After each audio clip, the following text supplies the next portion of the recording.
Hello and welcome everybody to October's Whole Soul School and Foundation Transformation Talks. And this month, our theme is living a spiritual life, aware, awake, alive. We opened our month with our usual blog and newsletter, and then Marie and I have had a fireside chat on the topic, and Marie and I will again have a fireside chat around the film The Answer Is You, which features Michael Beckwith. But before we get to that, I have a wonderful guest today for Transformation Talks, which I'm really excited about. So for most of you who've been following us, you know that on Transformation Talks, I interview former federal offenders, people who have been incarcerated in the federal system. And all of them have been, went through my Change Your Thoughts, Change Your Life program while incarcerated. And everyone that I've interviewed have had a wonderful experience through that program and continue to live a lot of the principles in their life after they've been released. And it's just been my absolute joy and pleasure not only to work with these men on the inside, but to reconnect with them on the outside. And so today I have the wonderful pleasure to interview Bob Hartenstein from the sunny state of Florida. And Bob was in he was in my final class before I retired. Almost said before I got out. He was in my final class, 2016 to 2017, and then was shortly released after I retired. And I'll let him tell you his journey. But I want to welcome you, Bob, today, and I'm so glad you're willing to be here to talk about living a spiritual life, because I know you have had multiple opportunities to awaken spiritually over the course of this lifetime, at least. And I'd love for you to share a little bit about your story with our listeners. Okay, great. I was, I guess, go back to when my father died, and I was 4, and raised by my mother. I had 2 sisters, and tough life. I mean, it's not easy raising 3 kids and without a father and or a husband. And basically lived life and was doing pretty good family, and got hooked up in my teen years with people that I probably shouldn't have, but I did. I guess I should have. And started drinking at an early age. Became addicted to drugs and alcohol. This is back in the 60s, and late 60s, early 70s, and continued on until I was about 28, and I went into a 12-step program and got clean and sober, and life continued on. I got married. We had a daughter. I was married for 30 years, and so life was good. Life was pretty good. I was a business owner in Ohio for probably 15, 20 years, and so I got into recovery and spiritual growth. And I know the topic is about spiritual living, and the program I was in is a lot about that. It's reconnecting or connecting with a pure positive energy, as we know it. And so I'm going along, and life's good, and materialistically had it all, pretty much had everything I needed anyway, or thought I needed, and came to find out that I didn't need any of it. Thank you very much. And so I went through about 28 years in clean and sober, and helping people and being helped, and we're talking about spirituality. So I think I'm pretty connected at about 28 years sober, and I'm riding my motorcycle. I was an avid motorcycle rider, and I'm going around. I'm in southern Ohio, riding my bike in the hills. I'm probably 55, 60, 57 years old.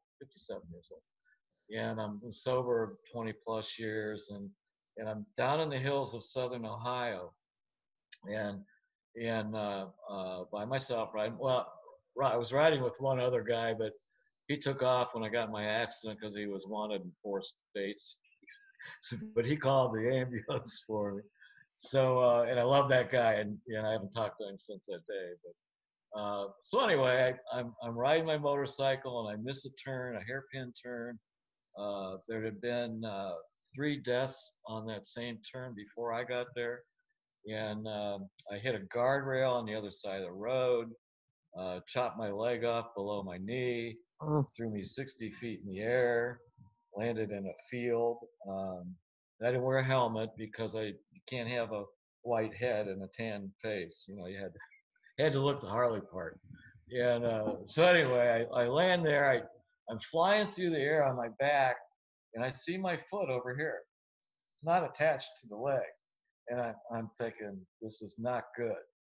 Yeah, and Oh. at that point in time, I remember thinking the only thing that's going to save me is a God of my understanding. And so I hit the ground and I landed in a field. And the only way I can explain that is it was violent. I mean, it was took the air out of me. Um, yeah, if I get emotional, I get emotional. So I have a hard time talking about this sometimes. The car behind me had 2 emergency room nurses in it from Ohio State Medical Center. The motorcycle rider behind them was the ER doctor, and so everybody stopped, and I think I was in shock, and they tried to find my foot in the field and ice it. People were coming down out of the houses, uh, and I lost 6.5 pints of blood, and Mm. I was going down this tunnel, and I remember this like it was yesterday. And this was 2010, and I saw this light, the light they talk about, the tunnel they talk about, and I don't know if subconsciously that's just where I guess I just went, and and uh, and I saw this little itty bitty light, and I thought I'm never going to get through there, and then I felt 2 hands underneath my armpits pulling me back.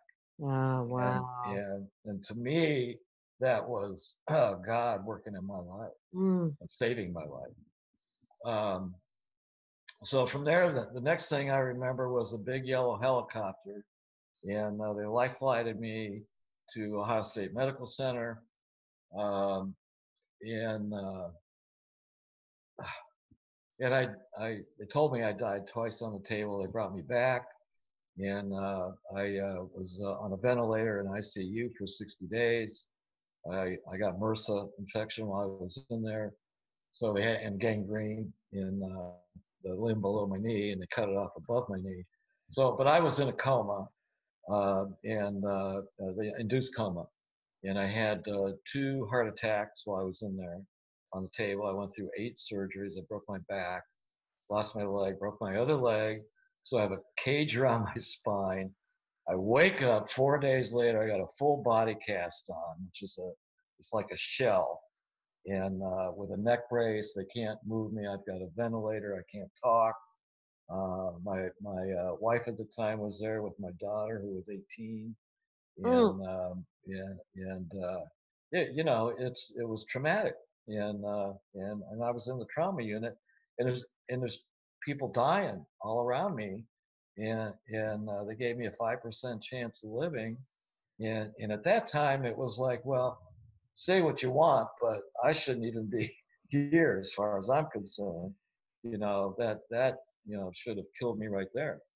Yeah, and so I'm thinking about a God of my understanding at that time, and it was became way different than what I thought prior to the accident. I mean, I had a force, an energy, if you will, like we talk about, grab me and pull me back and say, like, not yet, you Wow. know.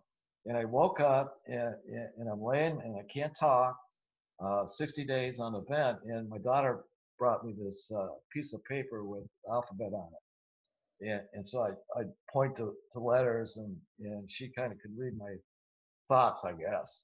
And so that's how I communicated, which is a big deal. When you're on the ventilator, you can't talk, you're mad. Because And so all you're these, fully conscious. I mean, your brain, were you still cognitive? well, I was on fentanyl and like an IV fentanyl, and it was like, I don't know how they dosed that out, but it was like, I don't know if you can put this on, but it was like doing LSD in the 60s. Yeah, Yeah. and it was like, I thought I was in Burger King. This is weird. Okay, I thought I was in Burger King. They were wheeling me around the thing in the middle where they make the hamburgers, and the doctor was uh, the king. And I didn't go to Burger King maybe a few times a year. So I saw people that were not in the room. I was yelling at the nurse. I thought it was my daughter who wasn't giving me the treatment that I thought I needed. So I was in a different world, but it was kind of familiar because of my past addiction, my Right, past right. usage of drugs and that. And so I'll tell you a cool story about that in a minute. But so I woke up. I didn't have a leg, and it's like I can't talk. It's like my life is flashing before my eyes. It's Oh, what's happening with the businesses. What's gonna happen? How's my life gonna be when I get out of here?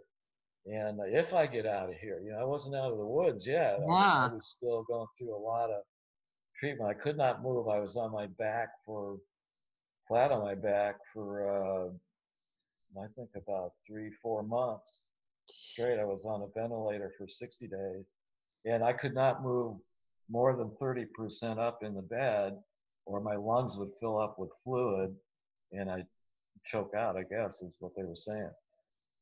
So I'm getting out of this is kind of a strange thing. I'm getting out of, and I might lose it here, but I'm getting out of the ICU after 2 months, and in that arena, uh, when you're on the drugs I was on, and I imagine I was on other stuff that I didn't know about, but to keep the pain down, and because I have a cage around my spine, it's like 4 posts and 8 pins in between my vertebrae so they don't collapse. And so they take me into this room, and I was laying down for all this time. I never got above 30%, my head above 30%. So everybody I see is from like the neck up for all that time. And they take me into this room, and I think it's called the reorientation room. And they gave me a shot that like takes the drugs out and brings you back. The people left the room that really weren't there. The windows went back to where they belong. But they bring you back to reality, and out of a false place. I Wow. look up and I see this nurse, and she has a scar underneath her chin, ear to ear. And she looks down at me. She goes, you know about me, don't you? And I said, I know you've been hurt. And she walked out of the hospital one day, and a car hit her and almost cut her head off. And so what she did for the rest of her life, I think, is bring people back. And that's her job in that hospital. And boy, was there a connection there. I mean, it Wow. wasn't a whole lot said, but she knew I knew, and I knew she knew, and she was there to bring me back into reality. Sorry. Mm. Yeah, and I always have a hard time talking about her. I tried to go back to find her, and the hospital's so big down there at Ohio State, and I couldn't find her. And but anyway, I left there. Wow. Wow, And Bob. while I'm in that hospital, they took me out of ICU, and they step you down to another unit, and all these people from this program I'm in started coming to Ohio State Medical Center to visit. I mean, it's a 2.5 hour drive from Akron to Columbus.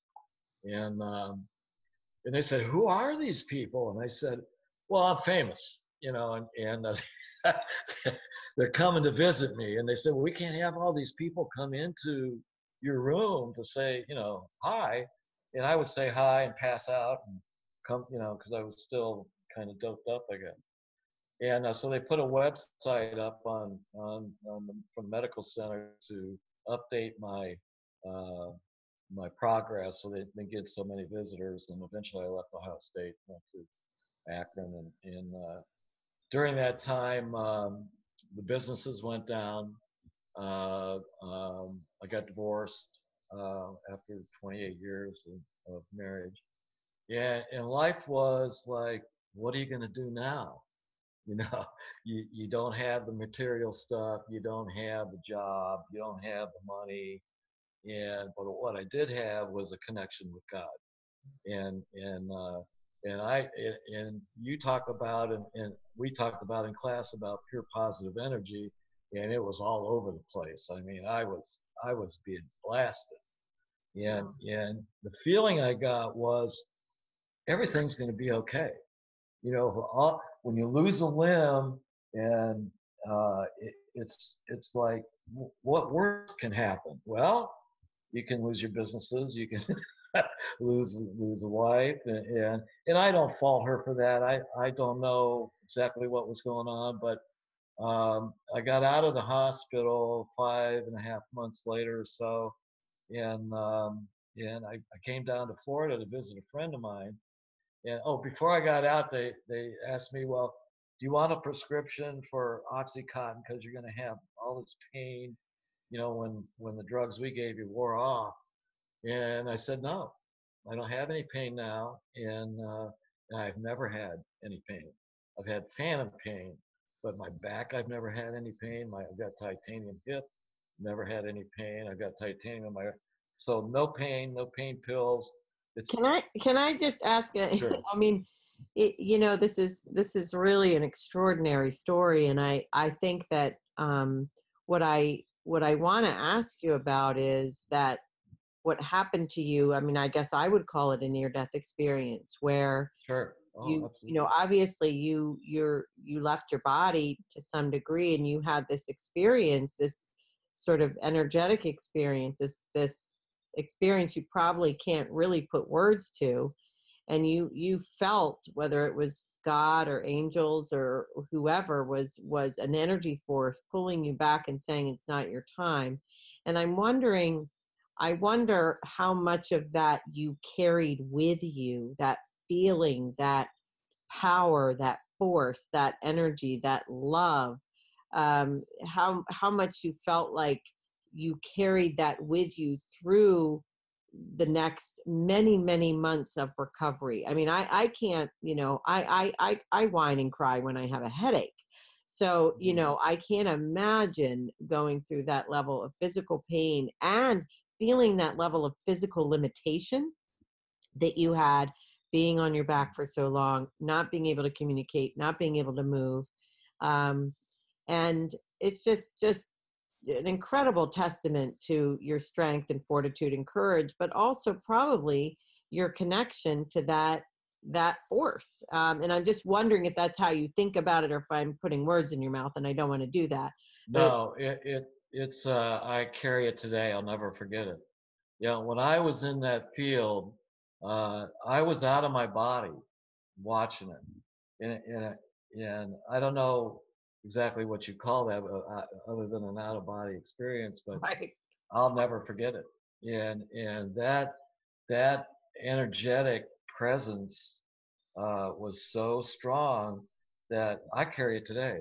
yeah, And once when I was incarcerated through some business stuff, and uh, be that what it may what it was, you once said to me, "You don't have any fear," and you were right. And I never kind of placed that, but between the accident and ending up incarcerated was about 4 years, and So I was healing. I had to learn to walk again. I had to learn to do everything again. And when I moved down to Florida, I didn't know anybody except for the program that I was in, and it's like home wherever you go.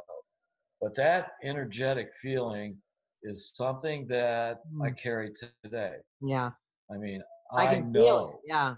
Yeah. Well, when we met, when I came in, we talked, and I was your clerk, while you were there, while I was there, and we just there was a connection from the minute we met. I felt, and through the classes and through every day that we saw each other, and but that feeling, that energy is so powerful that I mean, I have it today. It's Yeah. like I know you can put me in prison, you can get me divorced, you can whatever, bring it, because there's nothing you can do, Right. nothing that can happen to me that is Right. worse than what I've been through. Yes. And that energy, that spiritual connection stays with me anyway. I don't know about other people, but and it's a vibration. Like we were talking about vibration. I I I I wake up at 3 o'clock in the morning, and I know you wake up early, and I'm ready to go. Yeah. What's the day gonna bring? What am I? So through the classes in the prison that you taught, um, I learned a lot. I mean, I thought I knew a lot, being as long as I had been in the program, and you opened my eyes up to stuff that I would have never known. I would have never known. I would have been sitting in meetings and doing what I do and helping other people, but not knowing anything about the enlightenment and the empowerment that you get from that self knowledge of how energy works, how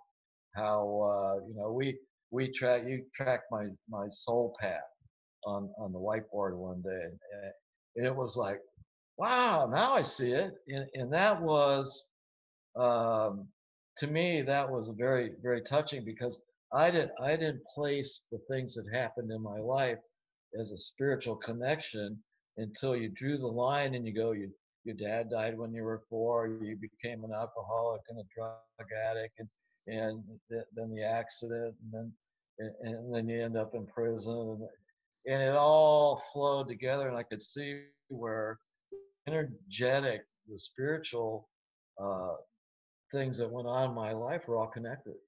And I didn't know how that functioned until you taught it to me. Well, So when I and get, go ahead, I'm sorry. no, I was just going to say, I think that your whether we want to call it subconscious or your soul, whatever, you knew it, but I helped give it a language. Yes, exactly. I couldn't have told you what a soul and a spirit is. I didn't know. I knew the words, but I didn't know what Well, that and you was. felt it. You Yes. had all, you had your experiences, and you felt it all. You just didn't know how to language it and put it into words and put it into a perspective, and really put it into the story of your soul, your journey, you know. Um Yeah. Well, in your class, you brought my life together. It was like, I had bits over here and bits over there, and through the coursework, change your thoughts, change your life. Uh, you threw it all together to me, and it all made sense then. And it was, oh, okay. Well, now I'm incarcerated in prison, and I'm like, okay, what's going on here? And here comes Lacy Frazer. That's like she's gonna teach me about me and open up my mind to a whole new life. What happened? I mean, all the things I learned in the years prior. I mean, I think I was 33 years sober when you found me, or we were connected, and then it just exploded in my life, and those classes were just eye opening and heart opening, yeah. and it was tremendous. I'll never be able to thank you enough, you know that. It's Mm. just, One of the things I want to comment on, which was the comment about that I said to you, you have no fear.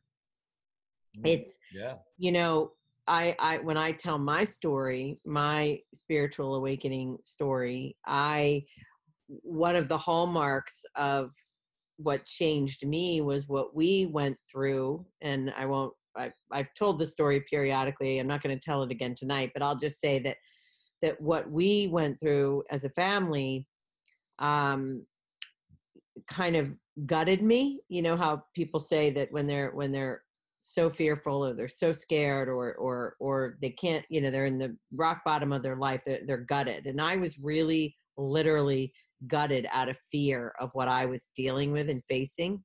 And and I it really, like, from that point on, that's how you feel. Like, there isn't anything that could come my way that I can't deal with, I can't transcend, I can't overcome, I can't.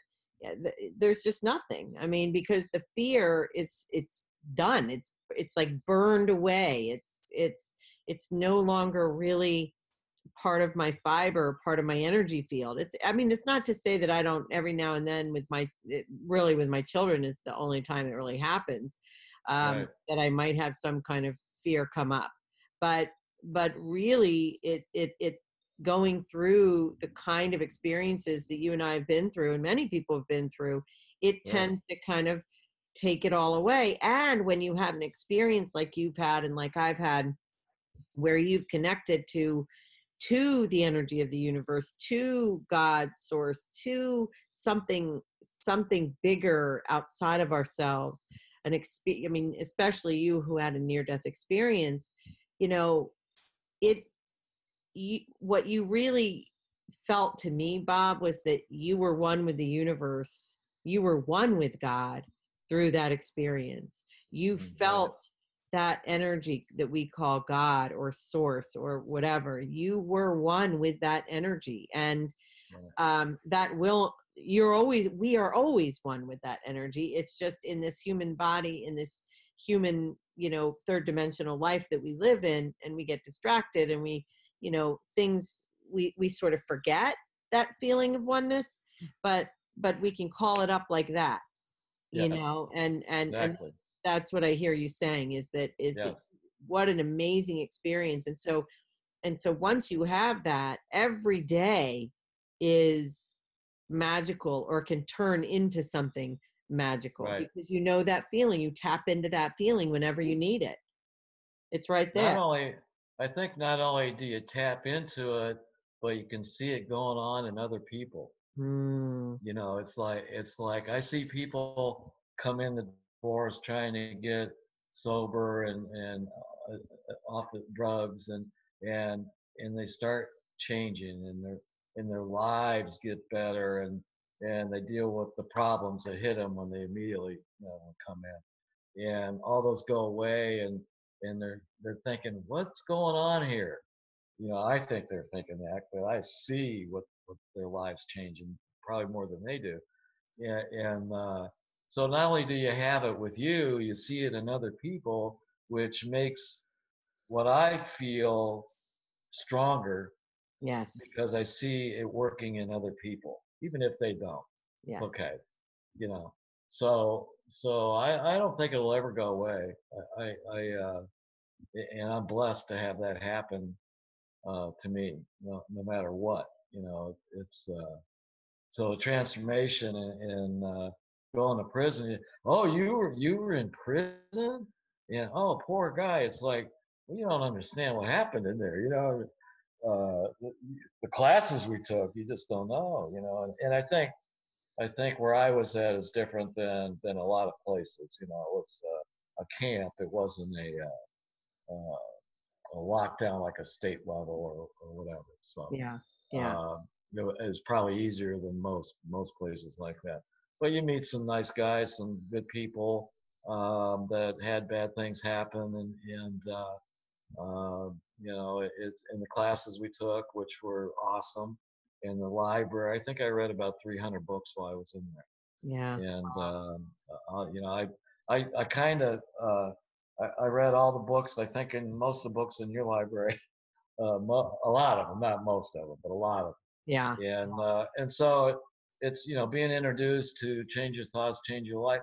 It's like I got addicted to that. It was it was like give me more. I got so hungry about learning about how to open up into the world of energy and how that works and how it affects you and see how it works in my life, which I would have never known had I not gone there. I mean, If I can I backtrack just for a minute and ask sure. you, because you went through the accident and your recovery and getting out of the hospital, and and you kind of, I have this vision of this sort of beautiful, wonderful life that you'd made for yourself. Then you have this horrific accident that almost takes your life. You survive it only to walk out into a life that fell apart at the seams. I mean, the divorce, the business failings, The FBI, the Department of Labor, the IRS, the attorneys, the lawsuits. So Yeah, did those all come right after your accident? Like after you had recovered and everything, you ended up sort of metaphorically walking out of the hospital into a fire? Was that sort of what happened? fires. Yeah, sure Fires. did. Yeah, but even then, I didn't know. I never thought I would be incarcerated ever, uh, and for a lot of reasons that I probably shouldn't get into. But Right. I didn't think I would ever end up in federal prison, and I didn't think I'd ever end up with one leg, and I didn't think I'd ever, a lot of things. But a lot of things I think aren't right, and so yeah, that was ongoing. Um, I couldn't drive because I'd had seizures and strokes and heart attacks and so all I did was I went to the meetings I go to and had people drive me around, and while I was getting bombarded with attorneys and it was like I was kind of at peace with that. The thing that bothered me most was being taken away from my daughter Mm, for that period of time, and how was she going to be? And but it all worked out, and it was like bring it, you can't do any more damage than been done. Uh, mm, Throw me in prison, I'll do my time, I'll make my amends, and I'll get out and I'll move forward and I'll change my life and change my thoughts, and that's what happened. But and I don't know how that would have worked without meeting you and going through the classwork and when they asked me when I was coming out of the hospital, do you want the oxycontin? You can have an open script because we know you're in so much pain. And I wasn't, and I could have said yes, and I could have gone that way, and I would have been addicted to them and probably dead by now. And so what makes me say no? right. you know and why don't I have pain when I talk to people that just get a fused disc, which to me is not a big surgery based on what I have gone through, and why don't I have any pain today? And that's I went through 8 major surgeries in 3 days. They had to stop giving me surgeries. I crushed my elbow in pieces and they couldn't fix it, and they weren't going to because I've been under for so long. So yeah, that when I got out and all that stuff was coming down, it was still no real fear. And I can't say 100%. I mean, I didn't. I felt a little anxious about coming to going to prison and that kind of thing. But you at that point, all ego goes, all your vanity's gone. Everybody's gossiping about, oh, he did this and he did that, which they don't know.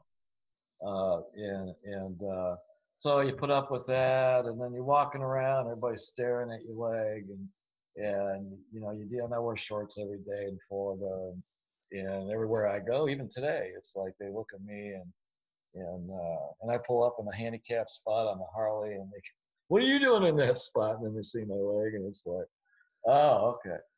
But yeah, it's it was different coming out of the hospital, and and and it was like starting life all over again with a new strength and a new understanding Yes. of how God works and spirituality works, and applying it, actually having to apply it to your life day to day without a lot of help, other than source energy.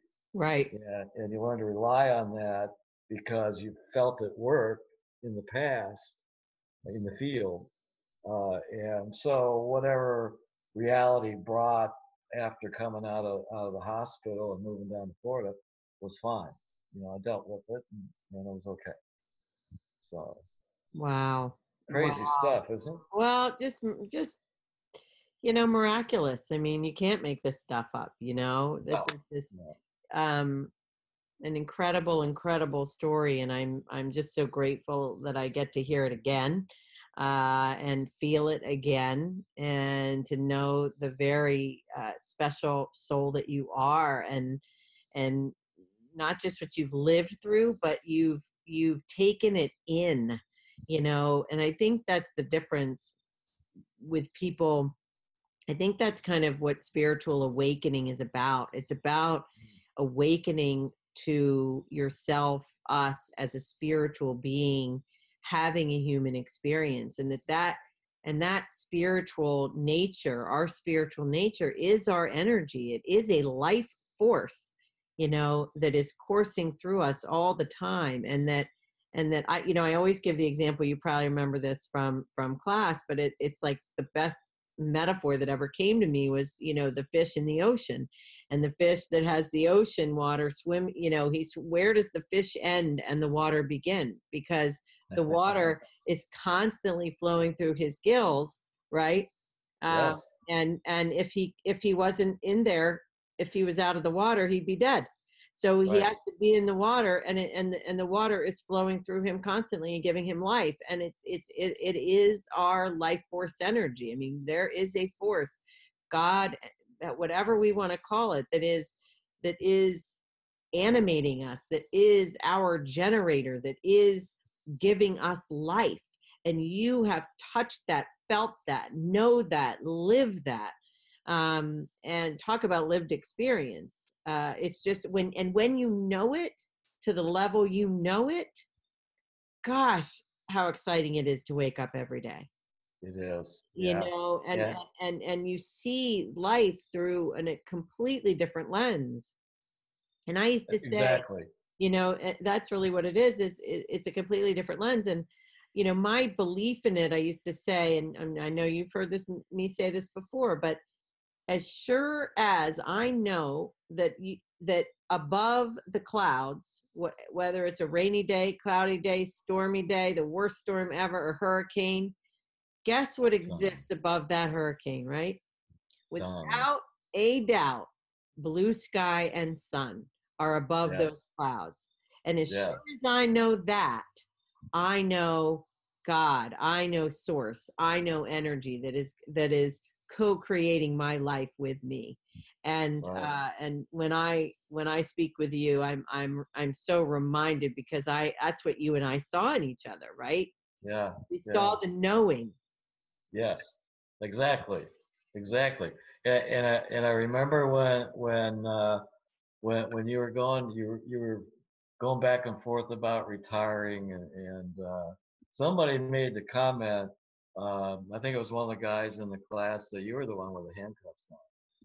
And you had to get out of there to do what you're doing, and Yeah. uh and, Wow. and we watched that. I mean, we were in prison, but so were you. I Oh mean, yeah. you were had to go by the rules, and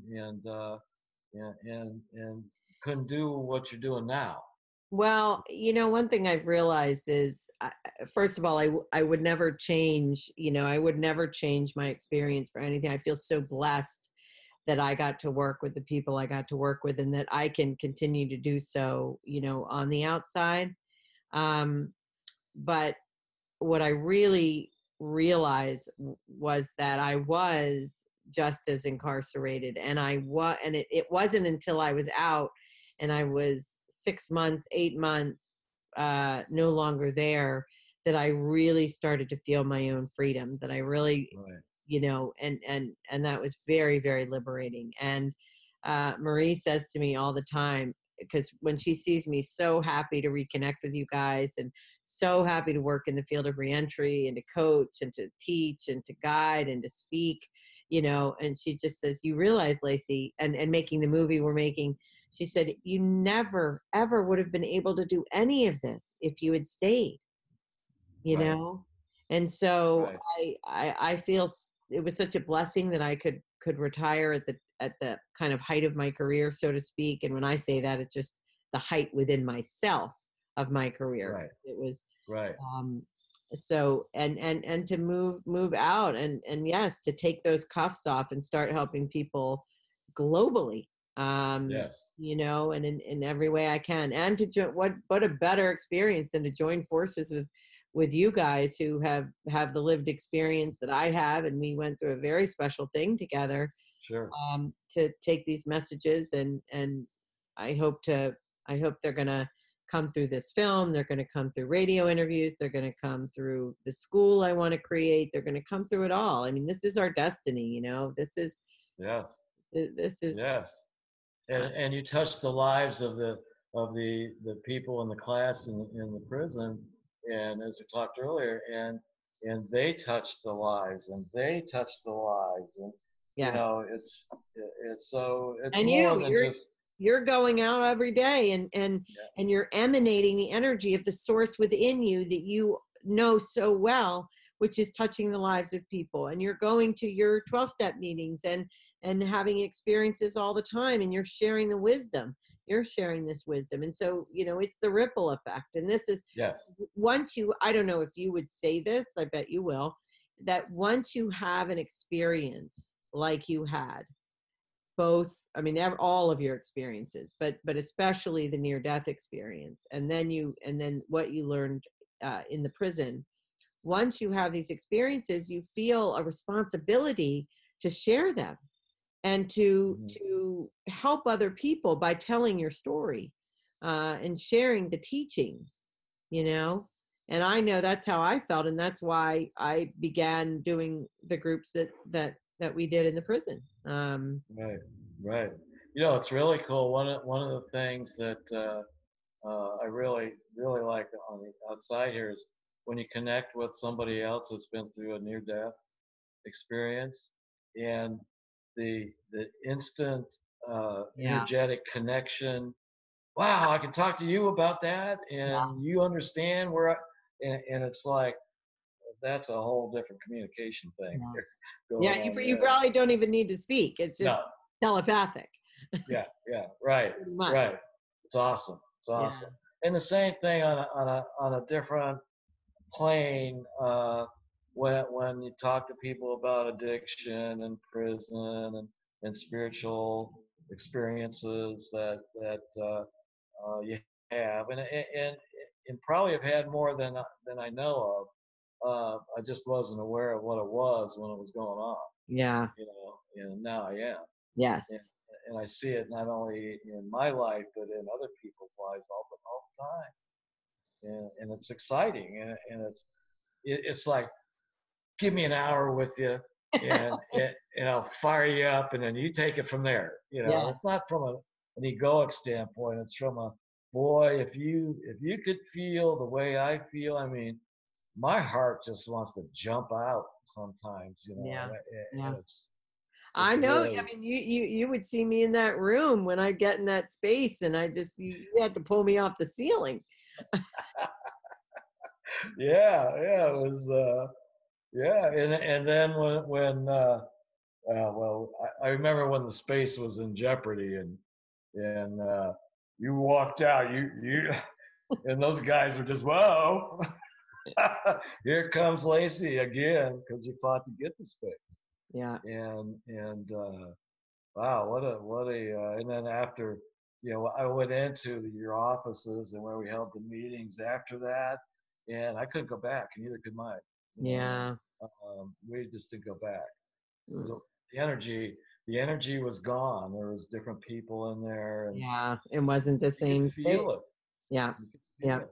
Well, and when I think back to living a spiritual life, you know, which is our theme at Whole Soul School and Foundation for this month, how would you describe? I mean, you've described many so far in this conversation. You've described many ways in which you are connected and you're aware and you feel alive, and a lot of it ties back, if not all of it ties back to the experience that you had. But if you were to share with somebody, kind of in a nutshell, how you would describe your own experience of living a spiritual life on a day-to-day basis, what what would you say? Well, that's a tough question. It's I think it's keeping an open mind to what's going on inside you and outside, and kind of relating that to your experiences that you've had, and not from a not from an egoic standpoint, but from a um, tough question, Doc. Sorry, The and I know I didn't prepare you for that one, but I can tell you, Well, you kind of did, and I still don't know the answer, but I think well, it's it's not a an easy thing feeling. to describe. It's a feeling, Yes.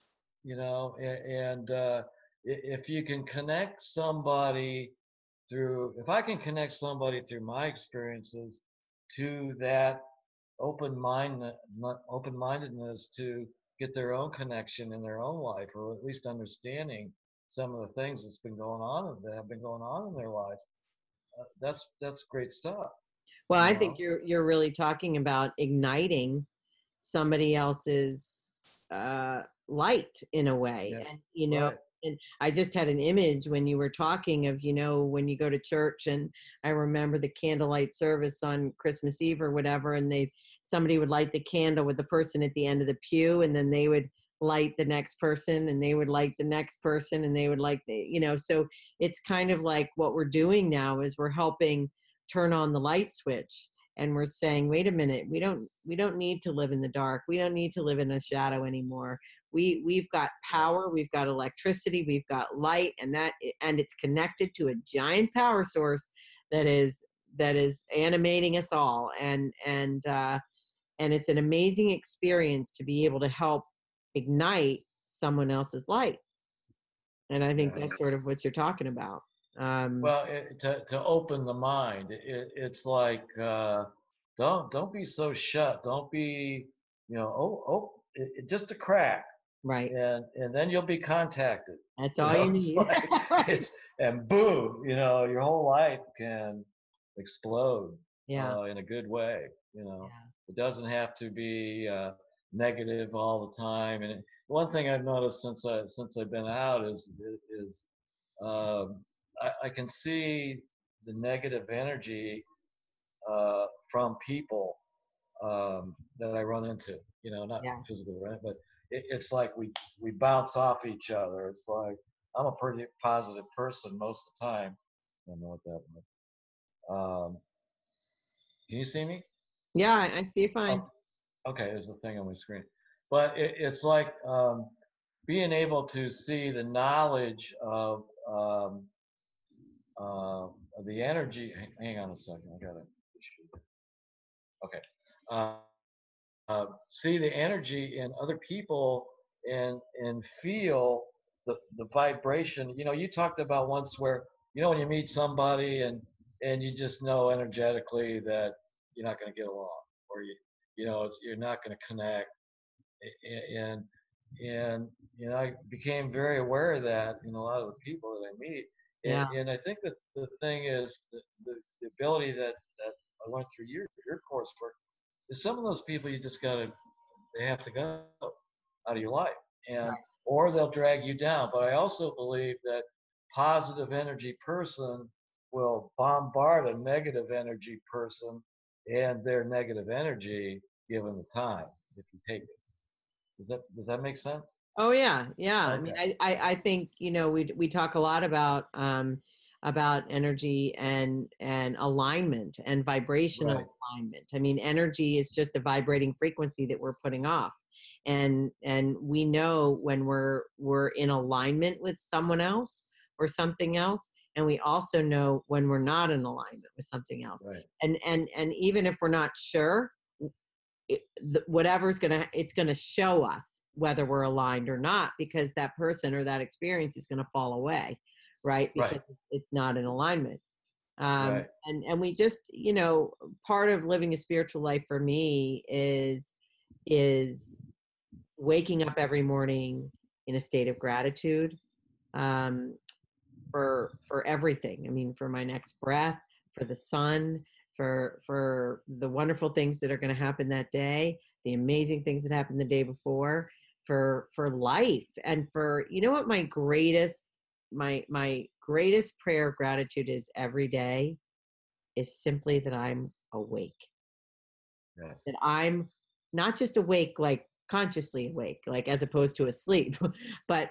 awake.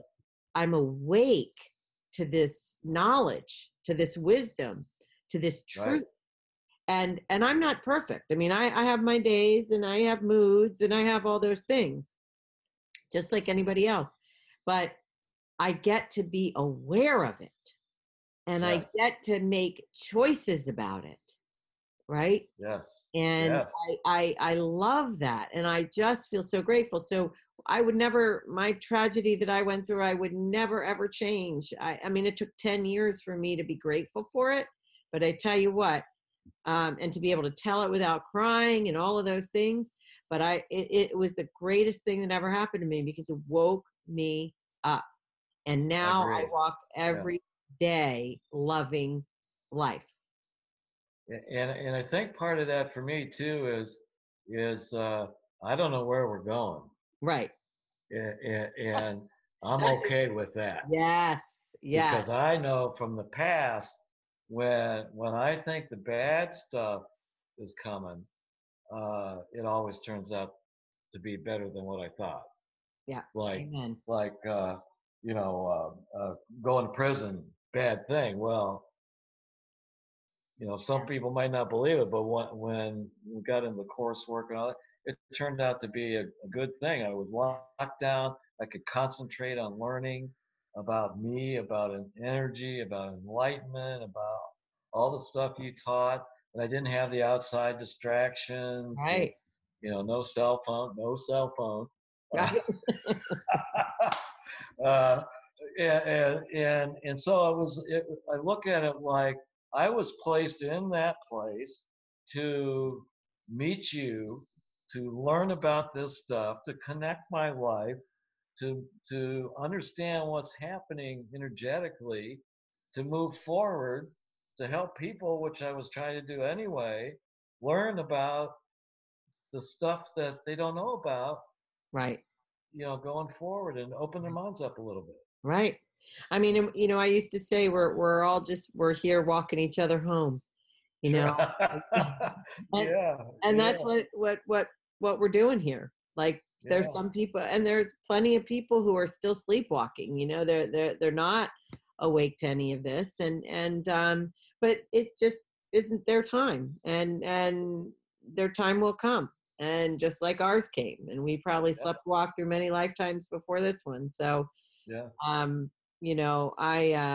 I just am very grateful for having the opportunity to meet you, to be with you again, um to learn and grow in this way, and to be a guide to you, but also to learn so much from you and your story as well. So, um, I just want to thank you from the bottom of my heart for being my clerk in psychology. yeah. But And I know I messed up some, but I uh, wasn't a good clerk. you But were a spiritual Conrad who our paths crossed again, and yes, it was important. It was an important connection, and it will continue to be. And I love that I also get very excited about the unknown. Yeah. And I think because life is just unfolding, our souls are growing and our life is unfolding. And if we can pull in the oars and let the boat take us and enjoy the ride, just how fortunate are we that we can do that, sort of no matter what happens. So anyway, that's a lot to say that this has been wonderful. It's been a wonderful reconnection. And I Yes. thank you very much for sharing your story. I know our listeners will, I think, get a lot out of it and feel very grateful for it. And of course, I hope to have you to do this again. And I would like to remind our listeners that, at Whole Soul School and Foundation, we have a theme every month, and really virtually everything we offer, all of our content relates to the theme of the month. And we've sort of been on a journey since January. I call it the human to soul journey. So we started out with a lot of the human conditioning and defenses and ego and what it's like to be human. And here we are all the way in October, and we're talking about near-death experiences and living a spiritual life and energy. And in the last few months of the year, we're gonna get into even some more sort of etheric and deeper stuff. So it's just, I want to thank everybody who's tuning in, and just remind everybody to go to wholesoulschoolandfoundation.org, where you will see our posts every month. We have a YouTube channel where we air these podcasts via video form at Whole Soul School and Foundation. And of course, please consider donating. We are a nonprofit, and any donations are tax deductible, and they certainly help us continue to provide this kind of meaningful and motivational content that I think the planet needs now. So Bob, thank you so much. And I just someday you're going to give me a ride in the side saddle of that motorcycle along the beach. I see it. It's a three-wheeler. Perfect. And I just really look forward to continue conversations. Oh, me too. Thank you so much. You changed my life. Oh, thank you. Thank you. Okay, we'll be in touch. All right.